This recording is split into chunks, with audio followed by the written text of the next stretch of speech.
terkena sihir atau tidak terkena sihir itu tidak terkait langsung dengan status keimanan. Terkena sihir itu adalah pada asal itu musibah. Jadi orang yang terkena sihir itu secara umum atau pada asalnya orang dia kena musibah. Maka sebagaimana musibah yang lainnya.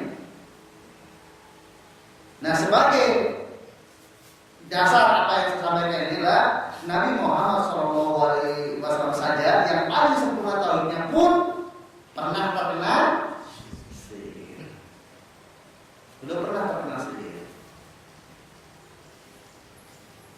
Kemudian diruqyah dengan dibacakan surat Al-Ikhlas dan Mu'awwidzatain. Kemudian bukulnya diambil dari dalam sumur dan kemudian beliau sembuh dari terkena sihir. Namun terkena sihirnya Nabi SAW tidak mengganggu tugas beliau sebagai Rasul. Hanya pengaruhnya itu beliau terasa sudah berhubung dengan istrinya padahal belum. Jadi terkena tidak ada kaitannya seperti tidak mengganggu sama sekali terkait dengan tugas beliau sebagai Rasul. Jadi tidak kemudian apa yang disampaikan itu keliru, tidak lupa, enggak. Apa yang bisa disampaikan jadi lupa, sudah lupa lagi bisa disampaikan karena terkena sihir kemudian lupa tidak. Hanya terkait dengan urusan pribadinya.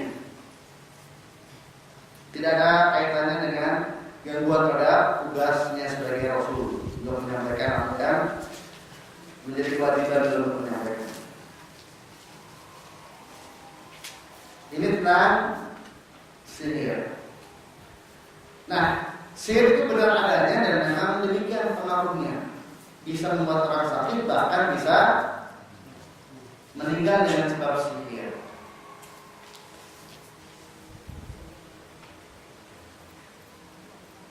Dan para ulama berselisih pendapat tentang apakah ada sihir yang punya kemampuan untuk merubah satu wujud ke wujud yang lainnya, atau sihir itu hanya kemampuannya khoyali, artinya seakan-akan padahal hakikatnya tidak. Jadi kodok misalnya. Nah, apakah benar dia berubah jadi kodok atau kelihatan oleh mata kita menjadi kodok padahal tetap orang.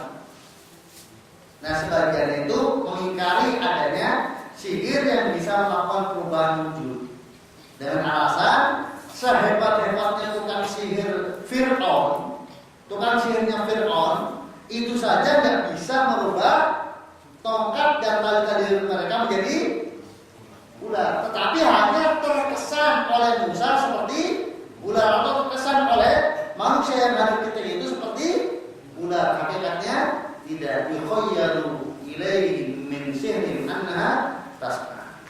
Terkhayalkan kepada mereka karena pengaruh sihir itu seakan-akan itu bisa berjalan, bisa berlari ularnya.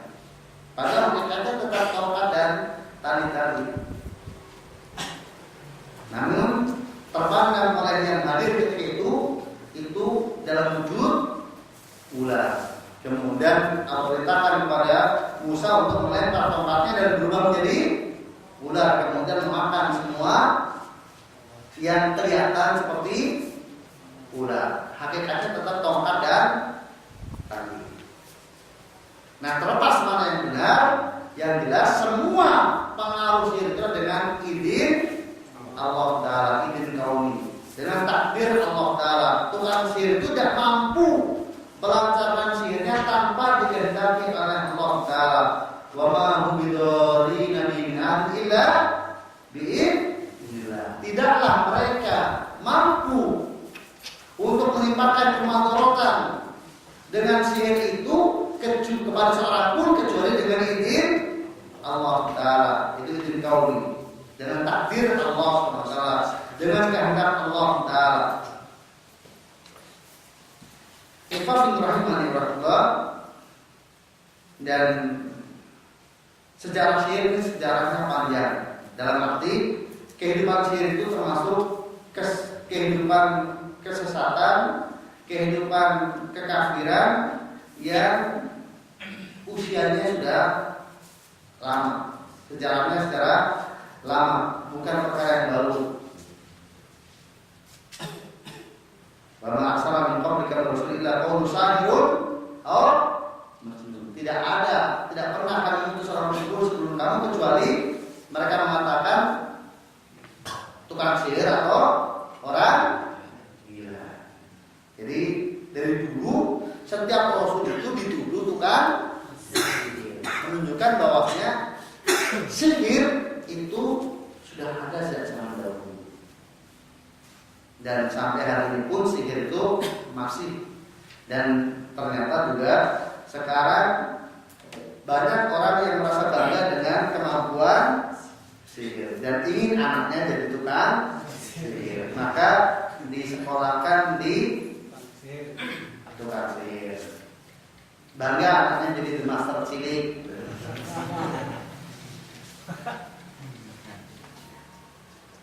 Jadi dan tentunya sihir zaman modern ya bergaya modern. Artinya tampilannya tampilan modern. Karena mengikuti perkembangan zaman. Jadi kebatilan itu tentunya juga mengikuti perkembangan zaman. Kalau kebatilan itu sifatnya modelnya kuno, ya nanti gak payu. Ya setan pun juga berpikir bagaimana cara kebatilan itu berlaku sesuai dengan perkembangan zaman.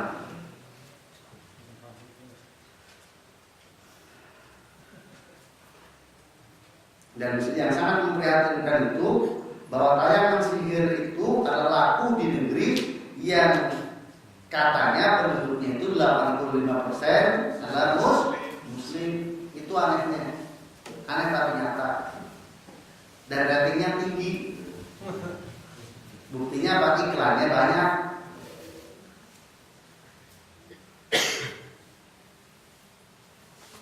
Ini tentang sihir. Dan sekarang perilaku sihir itu sangat mengkhawatirkan di tengah-tengah kaum muslimin. Banyak ragam mereka lakukan di dalam melancarkan keinginannya dengan cara sihir. Dan di antara bentuk sihir yang cukup populer dari dulu yang disebut dengan pelet, itu juga bagian dari sihir. Dan dalam bahasa Arab itu atof atau sorf.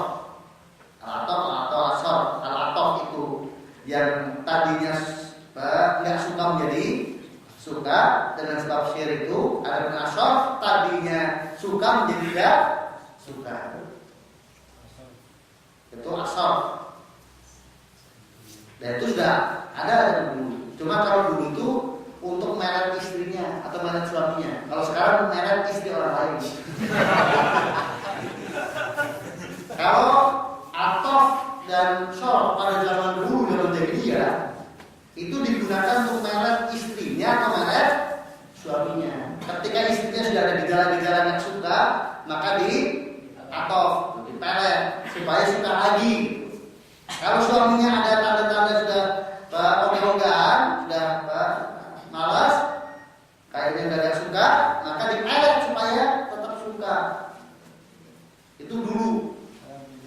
Kalau sekarang dipakai untuk meret anak tetangganya. Ketika cintanya ditolak, maka lari ke dukun untuk diperet. Setelah itu udah. Dan memang betul itu sihir. Dan orang yang terkena pelet, ya sudah kayak orang nggak nalar, nggak berpikir, sudah artinya dia miskin dan kemudian gara-garanya, tapi sukanya setengah mati. Padahal tadinya bencinya luar biasa, bencinya luar biasa. Tapi setelah kemudian